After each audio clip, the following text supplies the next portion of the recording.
Evet, merhaba arkadaşlar. Bugün sizlere muhabbet kuşlarımıza doğal vitamin olarak neler vermemizi söyleyeceğim. Ee, ben limonu tercih ettim. Malum kış ayları, soğuk havalar da yaklaşıyor.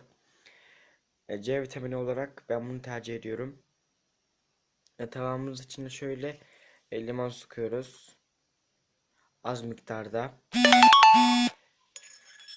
Ve birkaç damladan fazla vermiyoruz. Çünkü kuşlarımıza yan etki edebilir. Böyle veriyoruz. 2 damlaya çay kaşığı versiniz yeterli. Bu kadar. Başka doğal vitaminler vermek istiyorsanız sirke verebilirsiniz. Bu kuşlarımıza iç parazit olarak işe yarar. Ondan sonra çay verebilirsiniz. İshali önler. Bu kadar. Kanalıma abone olmayı unutmayın. Hoşça kalın. Var olun.